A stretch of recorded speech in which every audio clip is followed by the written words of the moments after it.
I'm Amanda, and this is Not Your Granny's Quilt Show.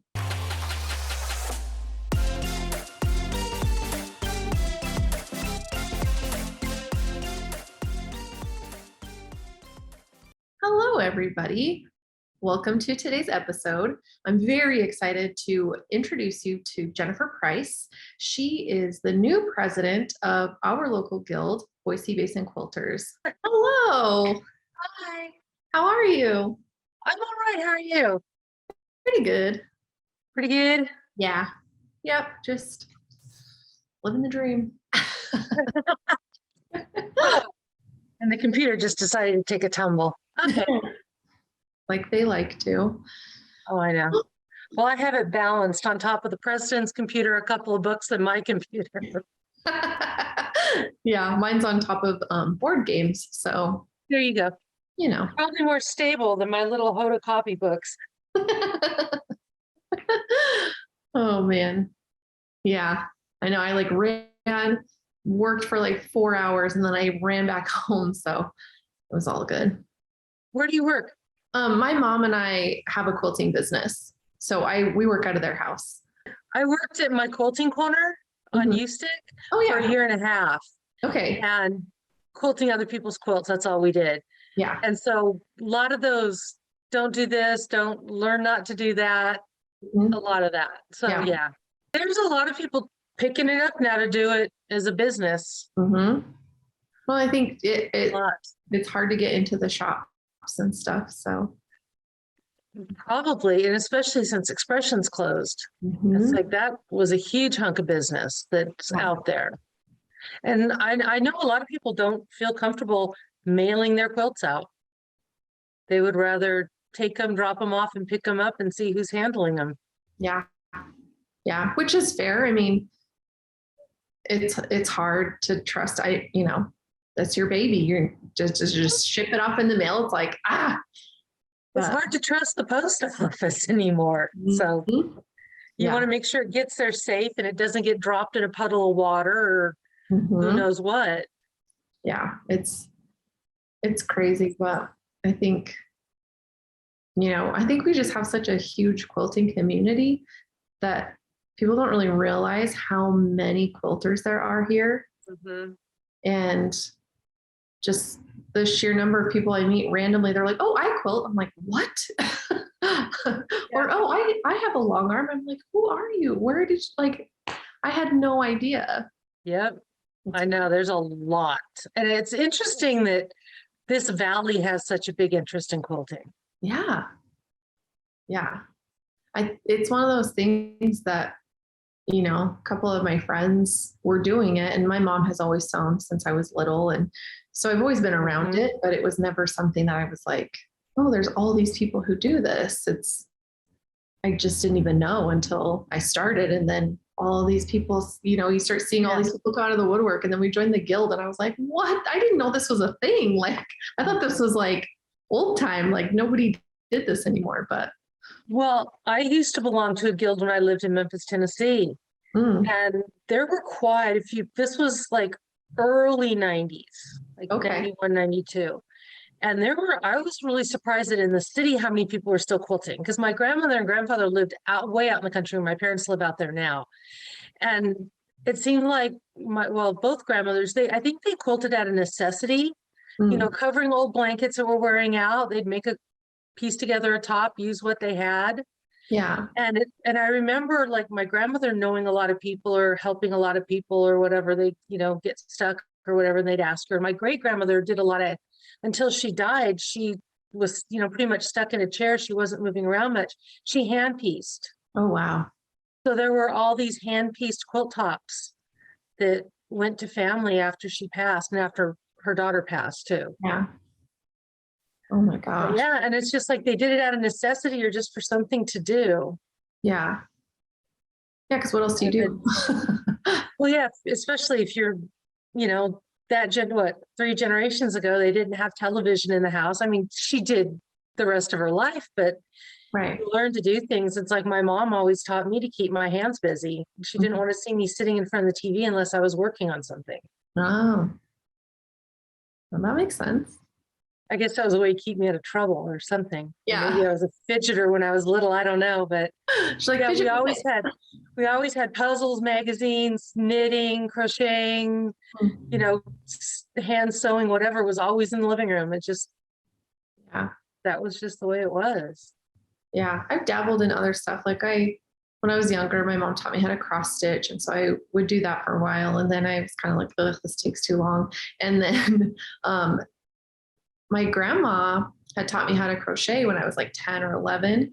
And I did it for a little while and then I stopped and I started again in college because there was just this group that would make hats and scarves for like the homeless community. It's freezing cold. So I was like, oh, I can crochet. And so I was like teaching the boys, we had this big friend group. The boys were like, we want to crochet too. So I was like trying to teach them how, and we were making scarves and hats for the, that group. And then I was doing that forever. And then like 5 years ago, I finally started quilting and now I'm like, I don't want to do anything else. I just want to quilt. Yeah. Well, I used to make lots of clothes. Oh. I've been married twice, so I've made both wedding dresses. Oh, wow. I've made my daughter's bunch of Halloween costumes, and her friends are like, oh, we want this. And okay, fine. And I did a mermaid costume in 24 hours one time when my daughter announced she had a party and I was going away for the weekend. She's like, by the way, Mom. No. She was like, mermaid. She's in college. So yeah. I was like, oh, okay, fine. But, and I have an AA degree in home ec and an AA in fashion merchandising and a bachelor's of science in home ec with an emphasis in fashion merchandising. So I was always making clothes, jeans, I have blazers, I've tailored stuff. And then you get older and it's like, I don't need clothes to go to school every day. I don't, have a group of people I'm always showing off to or whatever in new outfits. Mm-hmm. And then it's like, okay, what do I make now? What do I do? Yeah. And then my daughter, well, she went through she's 30 now. And so when she was like junior high and all that, it was always, jeans and t-shirts. Mm-hmm. They weren't really wearing blouses or whatever. So there wasn't much for a mom to make except Halloween costumes. Yeah, no, for sure. My mom made some of my formal dresses for dances. But yeah, it was jeans and t-shirts and sweatshirts. And so it was like, yeah, she went. Yeah, I made my daughter her graduation dress for 8th grade. I'm trying to remember what she wore for high school, but I mean, I made like my own graduation dress in high school. Yeah. But just like she just didn't really want a lot. So I could make blankets and quilts and cute things you throw around on the couch and they get used. But it's a lot more fun sewing flat stuff and not trying to fit it anyway. Yeah, I know. I always tell my mom, I'm like, I don't think I can sew garments because the curves and just like having to fit it to a body, I'm like, I don't even want to mess with that. Well, and it's awful that, spend a lot of time to make an outfit or make something you really like and then not be able to fit into it. Mm-hmm. So, okay, I want to back up because you said you have like a ton of degrees. So can you go back over the degrees you have? Oh my goodness. Okay. I have an AA in home economics and an AA in fashion merchandising from Fullerton College in California. I have a bachelor's of science in home economics with an emphasis in fashion merchandising from Cal Poly Pomona. Okay. I have a nursing diploma from Baptist Memorial Hospital School of Nursing in Memphis, Tennessee. I have a bachelor's of science in nursing from Union University in Jackson, Tennessee. And then after that, I have my school nurse credential from Cal State San Bernardino, and I have a master's in nursing from University of Phoenix. Oh my word. And then I quit going to school. You're like, I'm done. I think that's enough. Like, that's enough. So you did like home ec and your fashion merchandising? You did that before? Yeah, I did that right out of high school. Okay. And what did you do with that? I went into when Robinson's used to be a company before it went to be Robinson's Make Company. Robinson's was a standalone. Okay. And I went into their executive training program, and I worked as an assistant to the assistant buyer in the Liz Claiborne department in downtown Los Angeles. And then went to a store and managed like half of a floor the way it was laid out, because I had accessories and fashion merch or fashion jewelry. Mm. So it was like, you know, like the Monet and that kind of stuff, not the Yeah.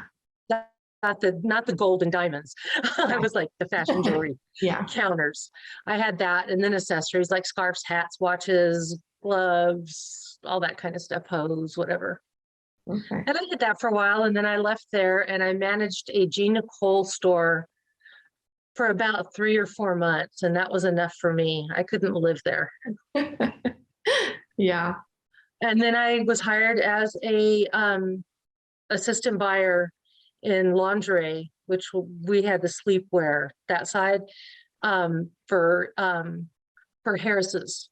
Okay. It was a department. It was like 5 department stores in California. They were owned by El Corte Inglés, which at the time was the largest retailer in Spain. Oh, So our highest management were from Spain. wow. It was interesting. That's cool. Wow. Yeah. And then I left there and moved to Tennessee to get married. Mhm. And my grandparents were out there, my cousins were out there, but my family was all still in California. Okay. And there was like nothing in my field. There was no fashion in Memphis at that time. And so I looked into opening a craft store, like, you know, with yarn arts and cross stitch and Mhm. quilting and all that. And I really wanted to do that, but it just got to be, I didn't have enough connection with enough artisans to be able to fill a store. Yeah. And the time it would take to make those connections, I don't think I could have stayed in business for. Yeah. So I chose against that. And after spending 3 weeks in the hospital, I decided, hey, I want to be a nurse. You're like, I have an idea. Like, Oh, wow. we need nurses everywhere. So Yeah. I Yeah. went to nursing school out there. Wow. That's quite the journey to go from fashion to nursing. Yeah.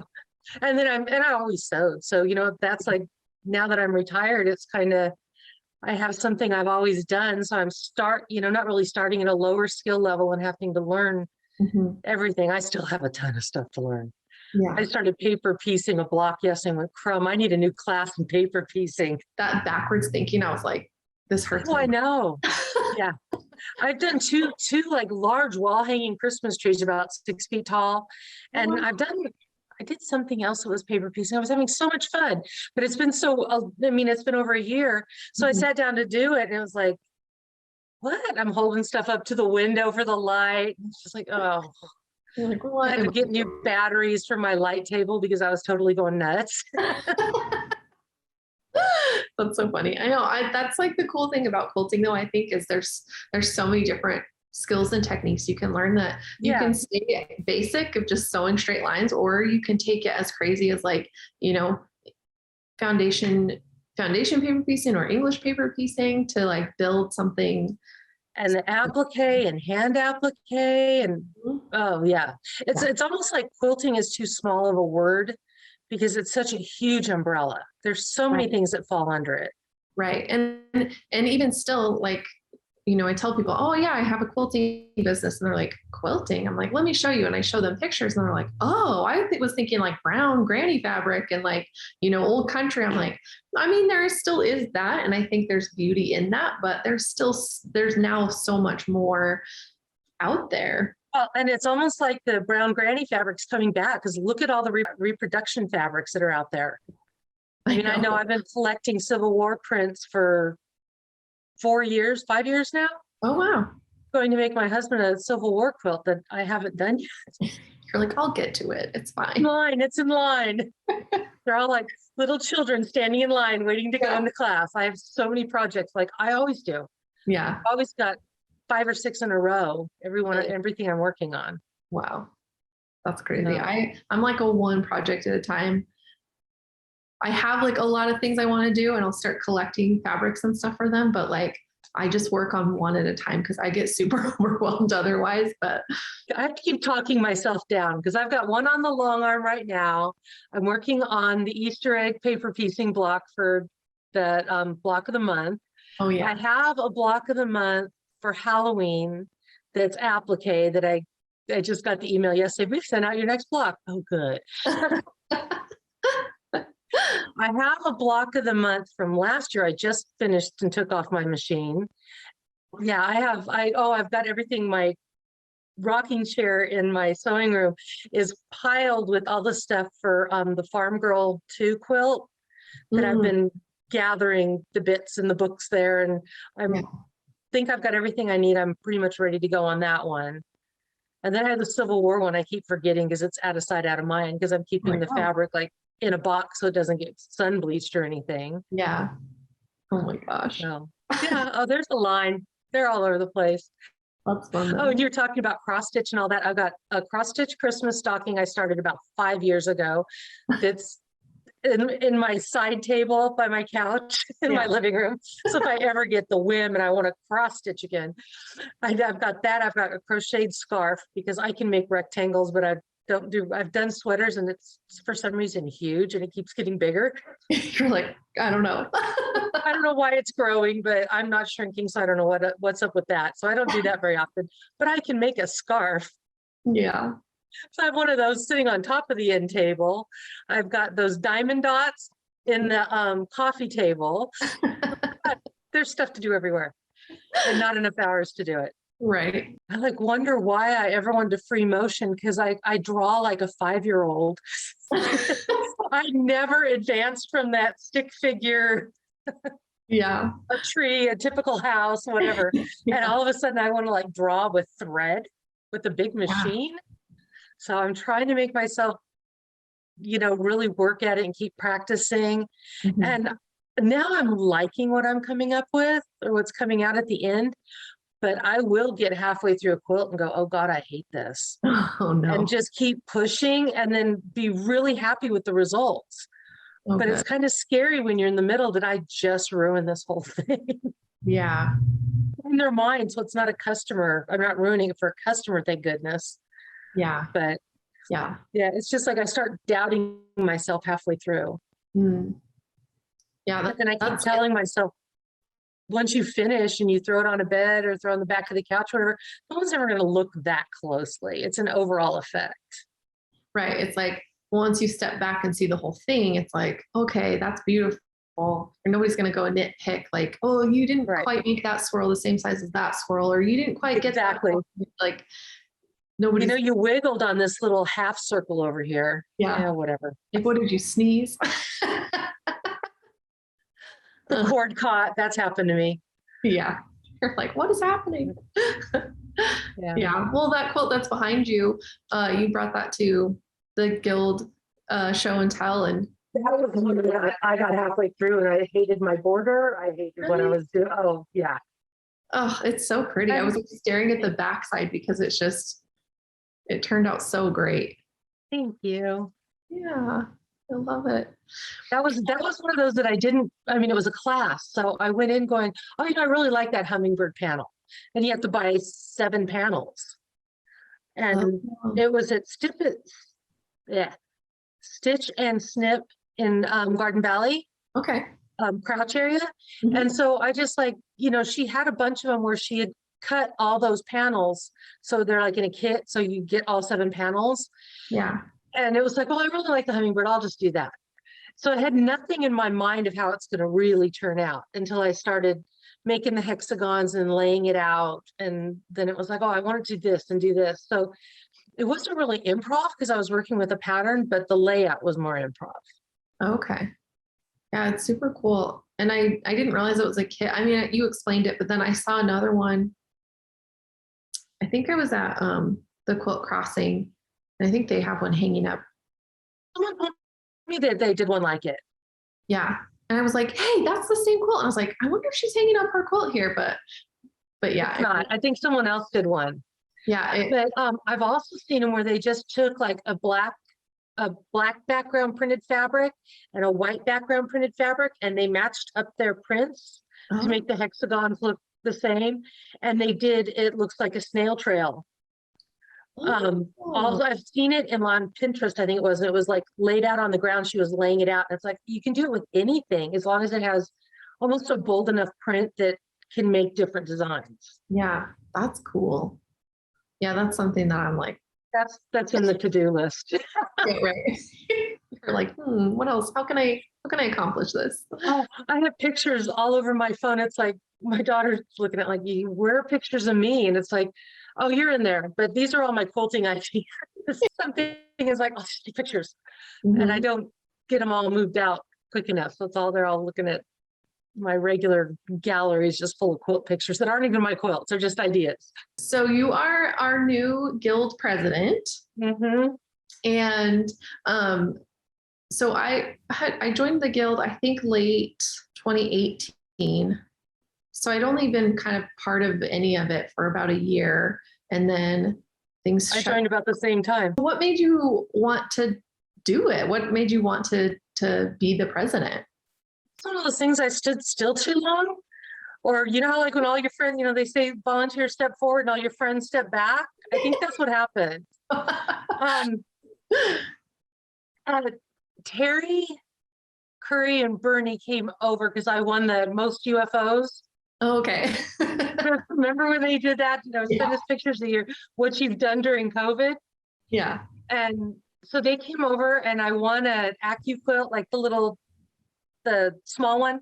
And Terry, I think, shared some of her dies, and there were some new ones. And they were talking to me, and Terry's like, how would you like to be the next president? I'm like, why?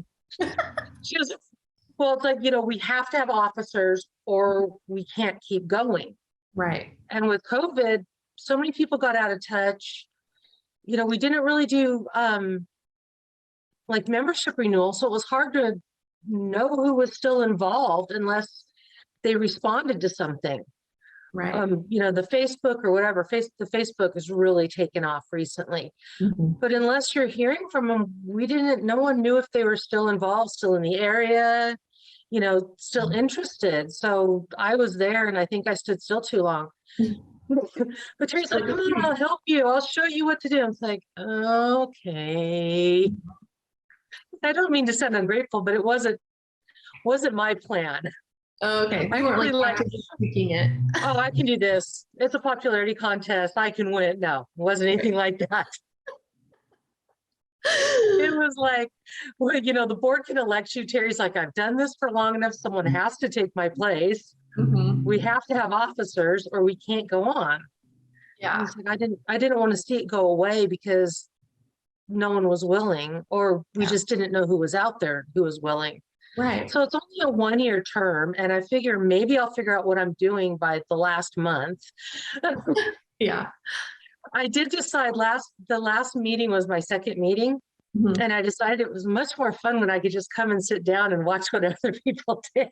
You're not having to make sure everything's happening. Now I feel like, yeah, I think my biggest job really is writing the outline of what the meeting's going to be. Yeah. And then just getting out, you know, announcing things and getting out of the way. Yeah. Yeah. Oh my gosh. But yeah. Well, so it's a 1-year term, and and I haven't read it thoroughly. I mean, that's how good of a board member I am. But well, I did read it all at one point, but that doesn't mean I remembered it. Yeah. So are you able to keep your position for longer than a year if you like want to be reelected, or is it that you have to move along? I don't think there's a term limit kind of thing, but we had Wendy Fisher stepped up to be vice president. So she is going to be the next president. She will learn what we're doing now and then she'll move into that spot. Okay. I know. And it's like, you really just have to start connecting with people again, because being so far away, you know, some people do Zoom, some people don't. Some people like me half the time don't remember when I was supposed to do Zoom. Right. I'm a faith community nurse with my church. It's a volunteer position, but we're affiliated with St. Alphonsus. Okay. And we have a nurse meeting once a month. And I think I'm probably getting about 25% of them because I forget that, oh yeah, it's the first Tuesday, quick, turn on the computer. But yeah. Yeah, so I mean, I think it's easier, honestly, to get dressed and go somewhere, as much as I didn't think that in the beginning of the pandemic. But it really keeps you more on schedule if you just get dressed and go to your meetings and you get to see people face to face. Yeah. The side chatter that at meetings that is annoying when you're up front and trying to make sure you have everyone's attention for stuff. But that side chatter is so important, and you can't lean Mhm. over and Zoom to the box next to you like the Brady Bunch and talk to someone. Right. Yeah. So, and It felt that's pretty where you get normal. the, oh, well, that sounds like fun. Yeah, I could do that. Oh, well, let's do it together. You don't get that in Zoom meetings. Right. Right. Yeah. It felt kind of disconnecting. Like I joined probably half of the Zoom, membership meetings that we had to see what was going on. But sometimes I would just like have it on my phone and I would be doing something else and it would be over and wouldn't have like noticed for Yeah. a while. And I'd be like, oh, the meeting's over. Cause I just kind of zoned out doing whatever I was doing. And yeah, Mhm. being there in person, sitting with the people, getting to say hello and yeah, those conversations I think are important. And I think as a gonna reach and say probably the youngest member, like that's another kind of thing of me going up to people and being like, hello, I would like to talk to you. Feeling kind of out of place. But I also think I joined because I think there's such a huge place for millennial quilters like me to be the Absolutely. generation to carry the guild on. Cause I mean, it's been around since 83. So I would hate to see it Well, go. and also, it's also a great resource to learn new techniques. Mhm. You can do so much with YouTube, but it's really nice to have someone like at the schoolhouse classes to look over your shoulder and go, yeah, that's right. Or, oh, here, do this. And you can see what their hands do. Yeah. You know, Yeah. and That's and valuable. the programs to get to see the different, whether it's Mhm. like, is it Seven Sisters, the one that does the little squares and they have like almost like a Pellin backing fabric that has little squares on it, and you like glue the fabrics on the little squares and then sew on the lines, and it's or fold on the lines and sew. They came Yeah. and showed that at one of the meetings, and I had just bought like all the stuff at Road to California that year. So I Yeah. knew who she was and knew what she was talking about. But stuff like that, I mean, you don't, Yeah. especially during the pandemic and now quilt shows are just getting up and going again. Not all vendors have the staff to be out to them Right. or know if they want to be out in the middle of it just yet. And Mhm. it's just such a nice way to get to see new things that are out there, new designs, Mhm. what different people do with the same pattern, even in their color choices and stuff, is Yeah. inspiring. Yeah. Well, like in January's meeting, showing those different sew alongs, Mhm. and just, yeah, the choices of fabric completely changed those quilts, even though they were the same pattern, they were following the Mhm. same quilt along, but they turned out drastically different. And I was just, I mean, I was just Yeah, staring at these them little, like, I can't believe this. I was in the front row going, oh, wait a minute, there's a triangle, there's the same triangle. Oh, they really are the same pattern because they Yeah, look so different. it really is amazing. And it's just fun to see it close and in person and talk to the people who made it. And Yeah, I belong to the quilting group at my church too, and we were kind of doing show and tell the other day, and someone did a quilt with purples and lavenders, and they sashed it with brown. It was stunning, and never would I have thought to add those colors together. no. So just getting to see stuff that's like out of what you would choose is Mhm. fascinating. I love it. I love getting to see what other people create Yeah. and then learning how to do different techniques. Yeah. I haven't been able to take any of the classes yet, but I really want to because there are so many cool things that I still don't know how to do and that I want to learn, but I think also I get really nervous. I'm like, I don't want to be bad at this or, I I'll would say the classes are not anything that you should be nervous about. Everyone helps each other. It's funny. People were laughing and talking and visiting, and there's no pressure on anyone. We all come from different learning levels.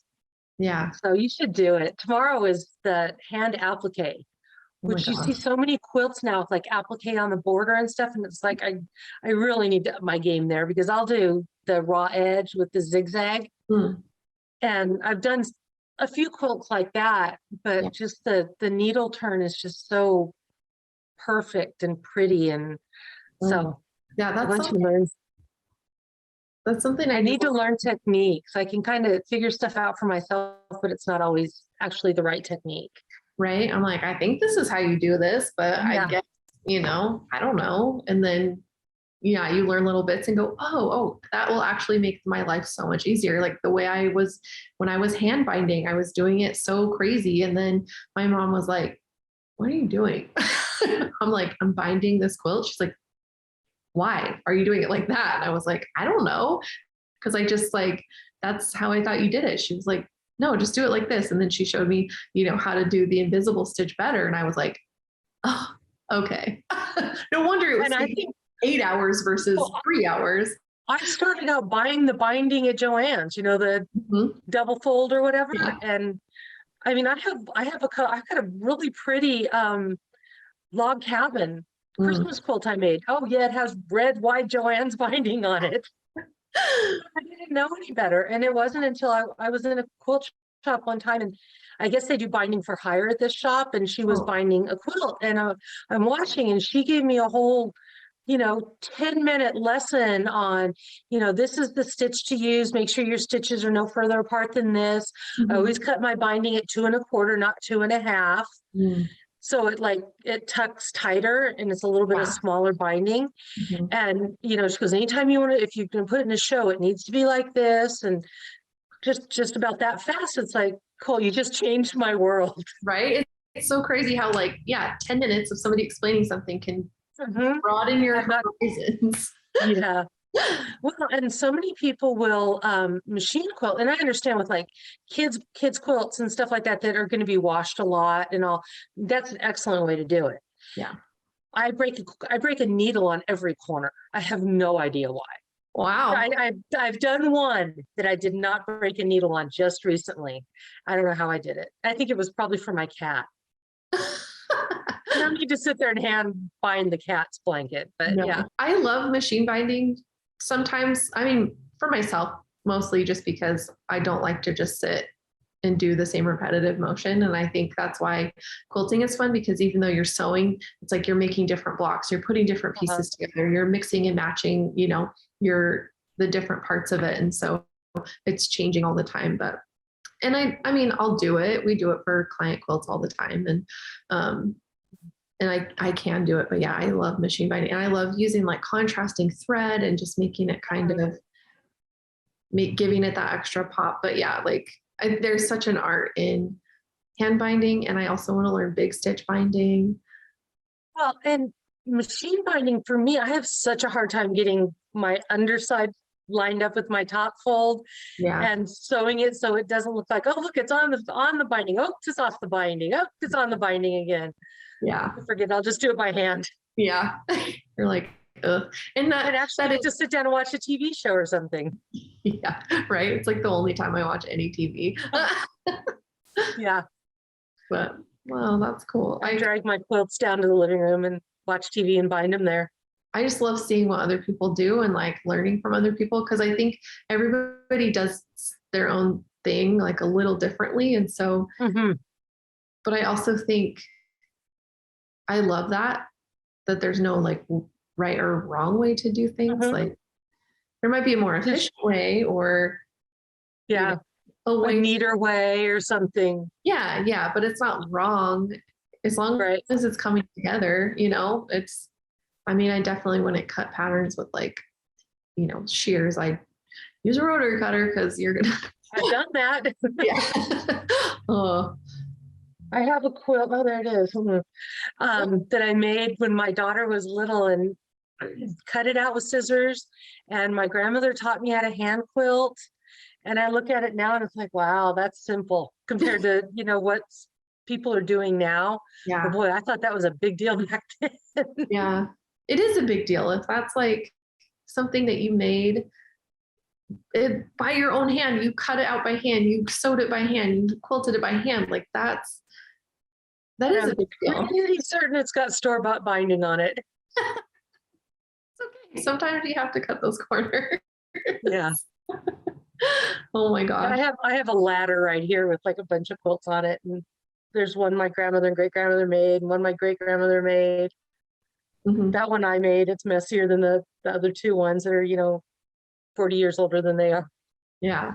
Oh my gosh. So kind of going back to like talking about being guild president and all that, I'm like, oh yeah, we were talking about that. So is there like, are there like certain things that like a president would like try to get done in their term, or is it more just like being kind of like the figurehead I'm of the guild? Yeah, I'm not going in to change anything. My thing is to get things up and running and keep them running. Mhm. I don't, yeah, I don't have an agenda other than to make sure that, the meetings are ready to go. And I wanted us to start meeting in person, and I'm glad everything is going that way now Yeah. with, the virus and all that. So it's not, I wanted to quit interfering in our lives. But, Yeah. the meeting in person was the big deal because you're just not going to get people involved. And I want to say that January, after we had our first in-person meeting, I think we had 12 or something people either join or rejoin. Mhm. So, and we lost 100. Ugh. When it was time to renew memberships, 100 people didn't renew. And without having meetings, you're out of touch. You don't know if they're sick or Mhm. not with us any longer, or not interested, or they have a new job and they can't, they're working evenings, or you don't know Yeah. what's going on. Right. So, when you're around, someone will go, oh, hey, I'm not gonna be able to make Thursday night meetings, but I'm still gonna be a member, or I don't want to be a member because I can't participate this year for whatever reason. Right. So there was just, we lost people and didn't know why. Yeah. And then now that we're back together, we're gradually getting our memberships. The people are coming back, which is nice. Yeah. And yeah, my goal is just to help keep things on track and do what I can to help. I do a whole lot of writing notes for myself of people I need to call or things I need to do, because it's almost like I'm from the outside coming in, and now I've got all these people that have done it for so many years that wasn't even here. Yeah. I don't want to take jobs away from anyone that's willing to do a job, but I don't necessarily know who's doing what job all the time. Right. So, I'm just trying to pull all the ends together. Terry Curry is just being my guide. I've texted her already today. Yeah. I bombarded her with questions last night. Yeah, I'm just, writing agendas and trying to make sure everything's coming forward. I'm so excited that the quilt show is going to happen again, because I think that is such a big deal. Yeah. And Yeah. it's a huge amount of work and a huge project. Yeah. I was at that meeting last night, and Mhm. yeah, there's a lot of legs on that thing. Yeah. I remember, just hearing about it and it was happening. Um, that first year I joined, it was about to happen, but my boys were still mountain biking. And so we were away at a mountain bike race that weekend. So I couldn't go.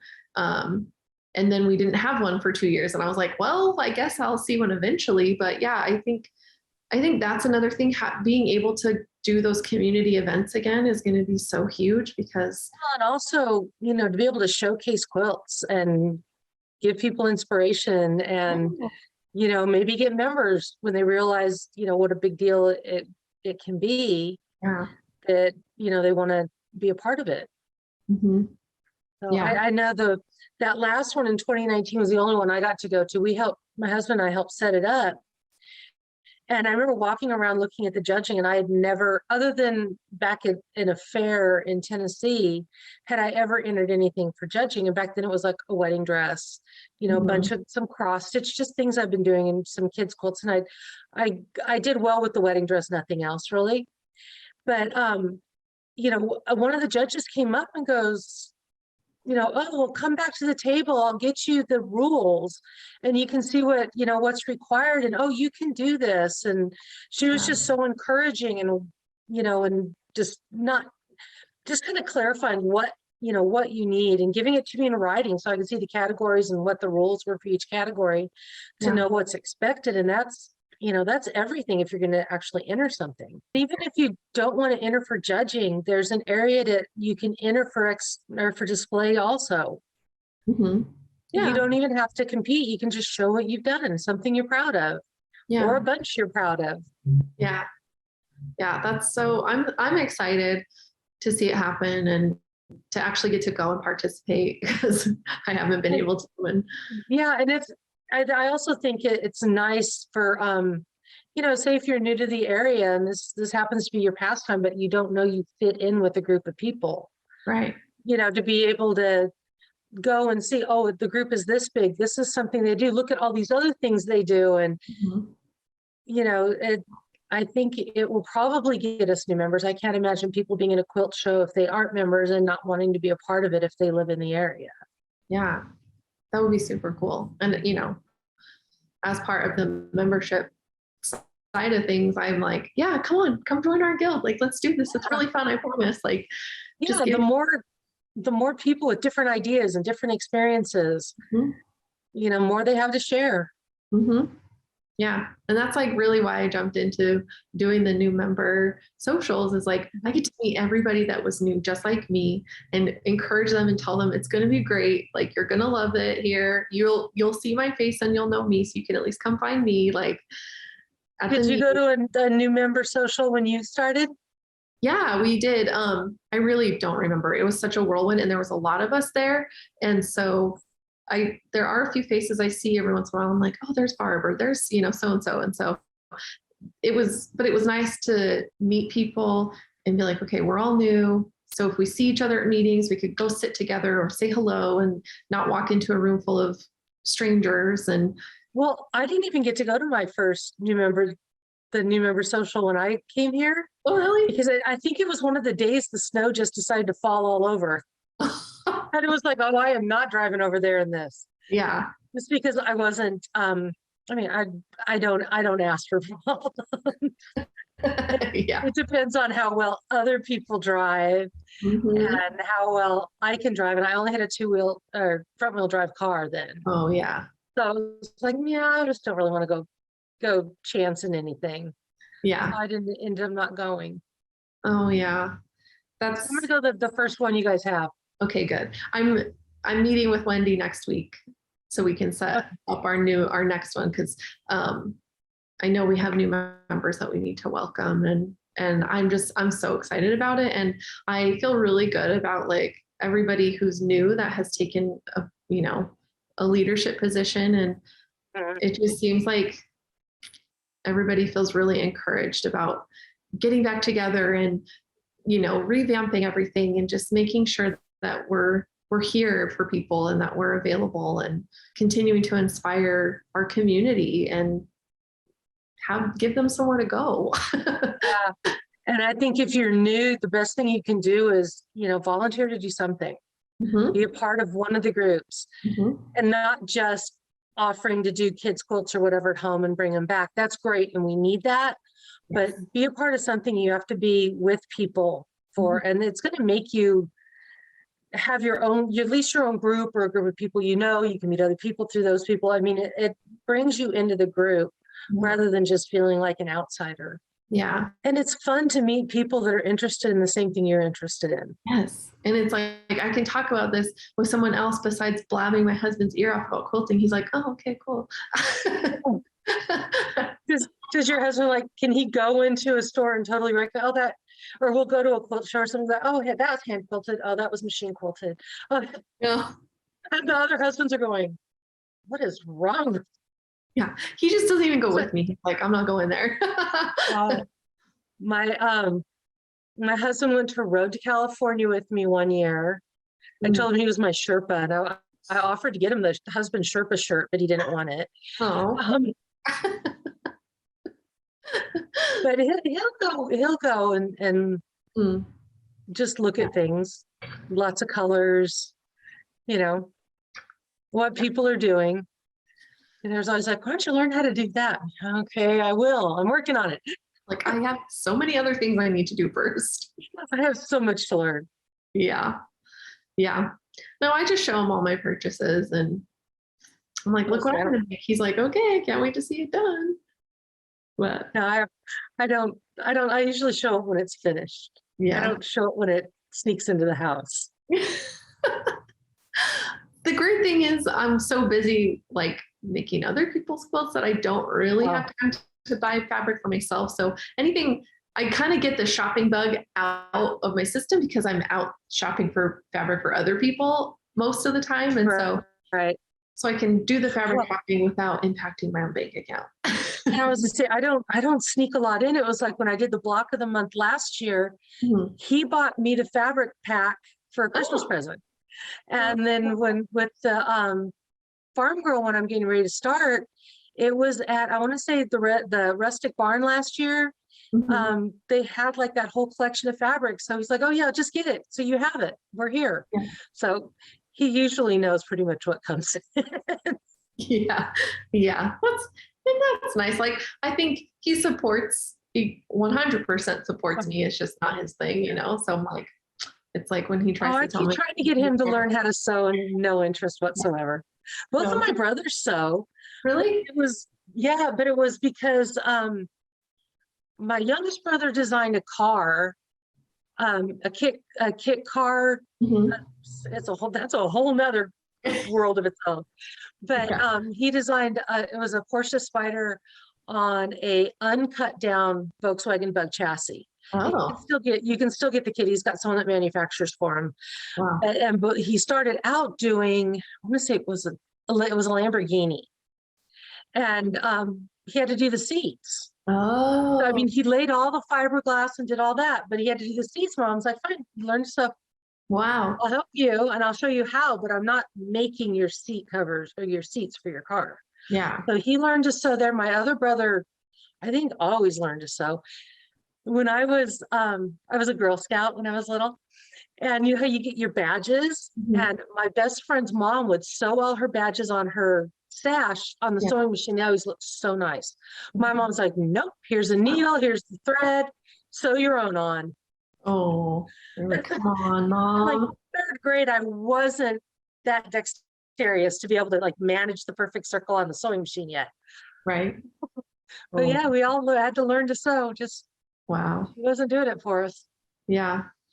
Yeah, my mom would try to teach me how to sew when I was younger, and I was just like, I can't do it. Like the machine freaked me out. I could handle cross stitching because you were just needle and thread. I could do some hand sewing. She taught me how to do like a button or repair like a tiny, hole or something. But when it came to sewing on the sewing machine, I was like, I'm out. I don't want to do it.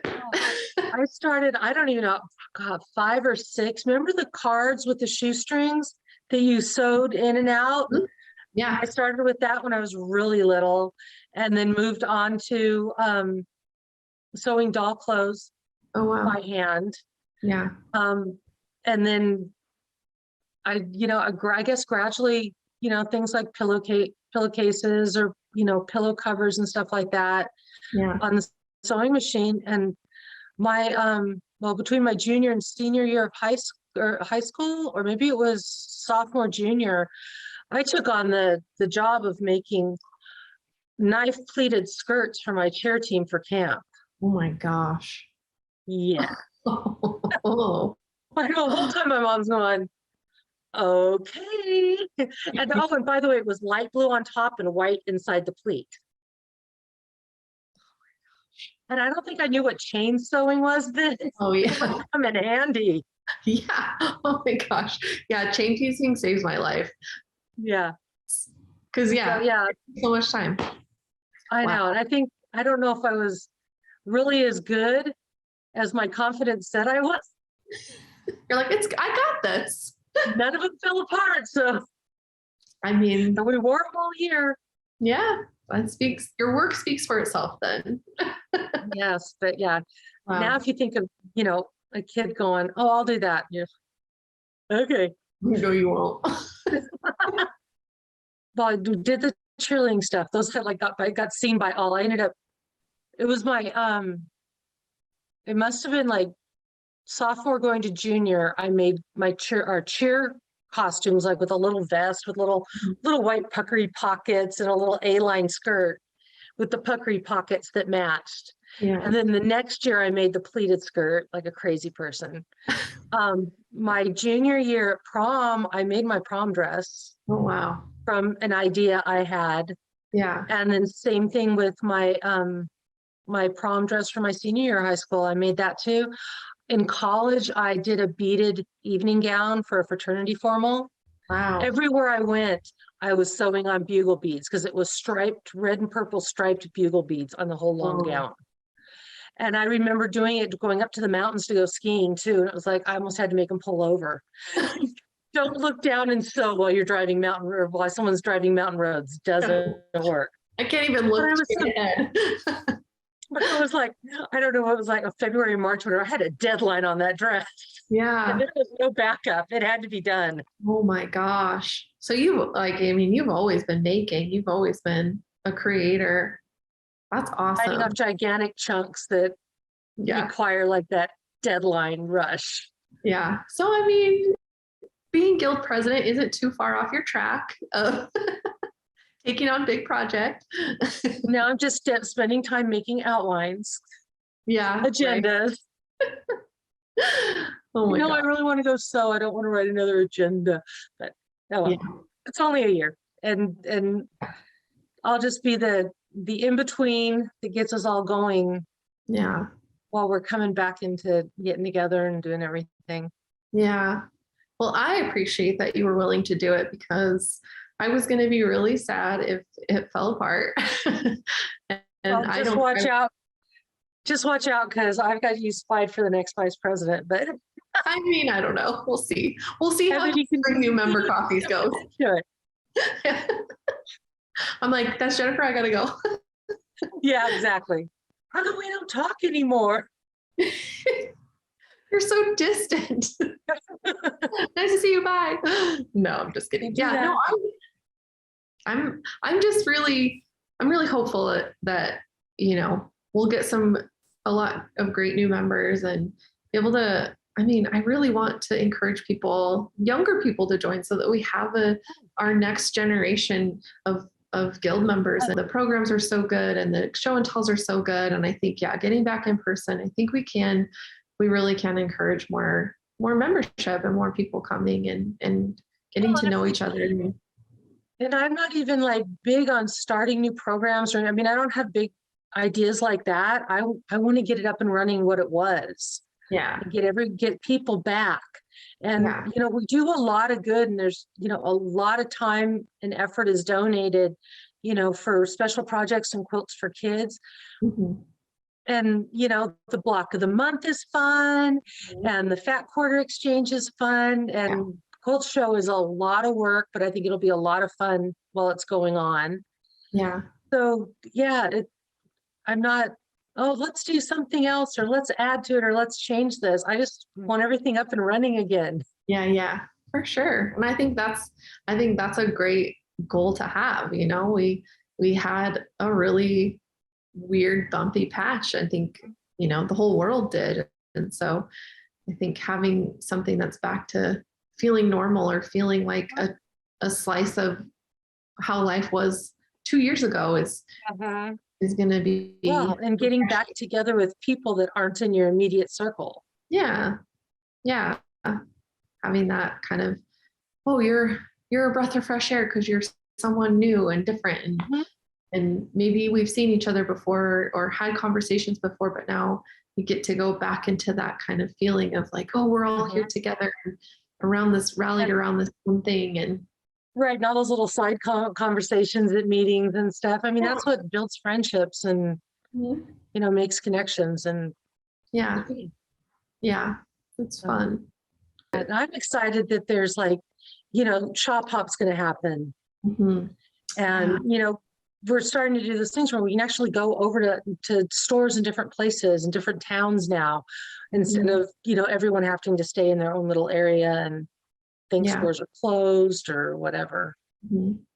Yeah, that'll be so nice to kind of get that little normalcy back in the quilting community and see that happening again. And, just seeing because QuiltCon just happened and seeing all people's pictures from that and their excitement about that. And I'm like, And Road to California happened this year and that had been canceled for 2 years. I know I had plane tickets. Yeah. Oh my gosh. But, that show takes me 4 days to go through. There's so many things to see. And they exhaust the buildings at the convention center. They put those big gigantic tech buildings outside too.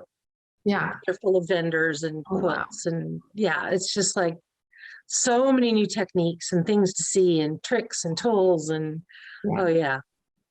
That's so cool. And then, and then it's like, oh, I'm so excited for our quilt show. And it's like, it's like all these little things. And so, well, so it makes me really grateful that you were willing to step in, and it makes me really grateful for everybody who was also willing to step up and keep this train running. Cause I think it's important in the community to have a place for quilters to go and a place for us to learn and build another community within our community and build those friendships and learn new things. And so I'm just really excited that it's here, and I'm really happy to be a part of it. And I'm really grateful you were willing to talk to me today. And absolutely. I feel like we kind of ping ponged all over the place, but I really enjoyed our conversation. And I did too. And it's fun to just like get to know you a little better and you too. And connect on different level. And I kind of feel awkward sometimes at meetings. Like I don't really know anybody. So I don't want to just like walk up and be like, you don't know me, but I'm going to tell you my life story. And do it. Yeah. Everyone else feels that way too. If they're not walking up to people, they want to. Right. It's like, oh, should I go say hi? I don't know what I'm doing. But we'll see. I think I'm feeling a lot more encouraged about it now. And it's nice because you're running the new member social. So you're getting to know all the new members a little bit, but it's a connection. It's a starting place. You recognize a face. And so I figure if I can be that person for them, then maybe that will help me be more willing to branch out in what I do as well. So, well, yeah. And I want it to be like all the members, because I think out of necessity, the board stayed close, but members were kind of on the fringe because we can't get together, we can't meet, but the board, kept it going and got the things done that needed to get done. Yeah. But it wasn't inclusive, but it wasn't inclusive intentionally. It was just, that was what we had to do, I guess, or they had to do. I wasn't really a part of that. Yeah. But that's what they had to do to keep it going through the pandemic. So we still had a guild when we came back. Yeah, exactly. Being around everyone. Yeah. And it wasn't like, oh, nobody else can be a part of this. It was just business. It was business. Yeah, and it was just, business and taking care of things and getting things right and keeping them going. You can't really take a break and not do it, because then you're violating what our policies and procedures are. Right. So you have to keep moving forward. Right. And $35 a year for a membership is not a lot. And what you get from that with the monthly programs and $15 schoolhouse, where else can you take a class and learn a technique for $15? Nowhere. Yeah. So there's a lot you get for your membership, but the meeting and being together was one of the biggest things. Yeah. Yeah, exactly. And I think that's what makes it worth it for people. That connection is everything. So really important. I'm really glad it's back. I'm really glad we're doing this. And I feel like so hopeful right now. Like, I feel silly, but I'm excited. No, I'm the same way. I'm so glad things are starting to, be more open and, more like we're used to, like, oh, I got a meeting, gotta go, bye. Yeah. It's like, oh, got a meeting, I'm going to go sit in the other room on the computer. It's not the same. No, it's really not. I love, getting to the meeting and signing in and saying hello and, getting excited about seeing the program or seeing what quilts are gonna be shared and, coming home after, because it goes, 8:30, 8:30 into the evening, and which is fine because it's once a month, but it's kind of fun coming afterwards, because then I'm like, I feel so much more excited to keep quilting and keep making projects. And so I think it's. Or new ideas to put in line. Yeah. You're the back of the line, but you're coming. I'm going to get to you. Yeah. Sometimes, yeah. Yeah. So I'm happy for it. I'm glad. And I'm glad I've gotten more involved. Yeah. and was able to help, was in a position where I was able to help. Yeah, that was really cool of you. I think it's I didn't move fast enough. yeah, you didn't run. Right. Yeah, when you see Terry, you know you're in trouble. Oh yeah, good idea, Terry. Gotta go. Love you, bye. No, she was great. And I appreciate, she's so helpful and she's helped me with a lot of stuff too. And she's Oh, really, I'm so glad she hung on and stayed in there. yeah, You know, when we couldn't get together, we couldn't elect, and you couldn't recruit new people or yeah, whatever. And she kept it going, and that's just major. yeah, I wouldn't be in this position if she hadn't have kept it going. right. Yeah, she You know, really, with all the board that was involved and still willing to do their part through it all.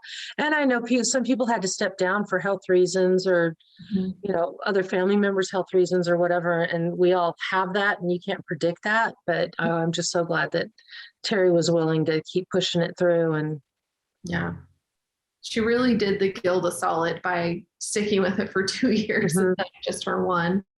Mhm. And just being willing to be that person, because a lot of people wouldn't, and they wouldn't want to do that. And then a lot of people couldn't do it. And Right. it was really amazing of her to do that, and amazing of you to step in and take her place. And yeah, Give her a break, except I call her and text her all the time.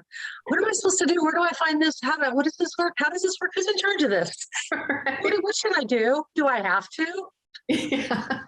She's like, yes, yes, yes. I still have that part of me that goes, I don't want to call that person I don't know. But okay. Right. Like, I have my phone list of people to call. yeah.